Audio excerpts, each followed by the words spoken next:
ચૈત્ર માસ એટલે શક્તિની આરાધનાનો માસ।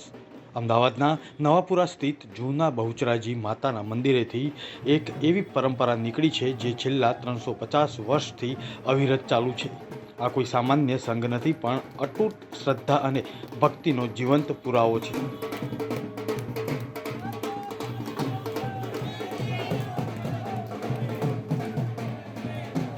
આ ઐતિહાસિક પગપાળા સંઘની શરૂઆત માતાજીના પરમ ભક્ત શ્રી વલ્લભ ભટ્ટ દ્વારા કરવામાં આવી હોવાનું માનવામાં આવે છે।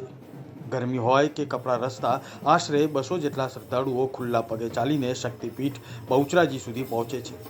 આ સંઘની સૌથી મોટી વિશેષતા એ છે કે માતાજીના નિજ મંદિરેથી બીજા નિજ મંદિર સુધી પહોંચે છે, જે તેને અન્ય સંઘોથી અલગ પાડે છે।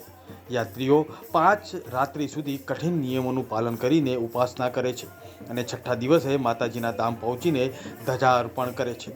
માર્ગમાં પરંપરાગત રીતે આરતી, ભોગ અને ભજન કીર્તનનો પ્રવાહ વહેતો હોય છે।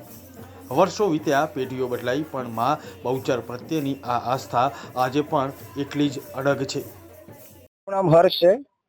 નવાપુરા જૂના બહુચરાજી માતાના પગપાળા ચાલતા સંઘ છે। આપણે નવાપુરા જૂના બહુચરાજી માતાના મંદિરથી નીકળે છે, જે અમદાવાદમાં આવ્યું છે। નવાપુરા એટલે આ બહુચરાજીનું આદ્ય સ્થાન ગણી શકો છો, જ્યાં માતાજી વલ્લભ ભટ્ટની રસ રોટલીની નાચ જમાડી હતી। આનંદનો ગરબો જે આપ સર્વે કરીએ છીએ, એ આનંદનો ગરબો એ ભૂમિ ઉપર રચાયેલો હતો। તો એવો જ પવિત્ર આ માતાજીનો પગપાળા ચાલતો સંઘ છે।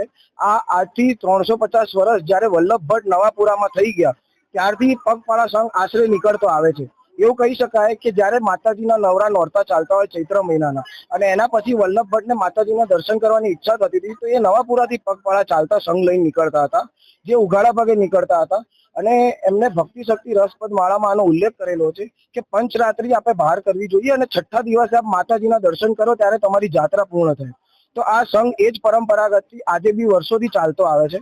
જે માતાજીના નિશાન જોઈ રહ્યા છો, જે ધજા સ્વરૂપે લઈને નીકળે છે, એ ધજા સ્વરૂપે જેટલા બી માતાજીના ધજા ઉચકનારા હોય, એ બધા ઉઘાડા પગે માતાજીના ધજા લઈને નીકળે છે। ચપ્પલ પહેરતા નથી, નિયમોનું અનુસંધાન પાલન કરવું પડે।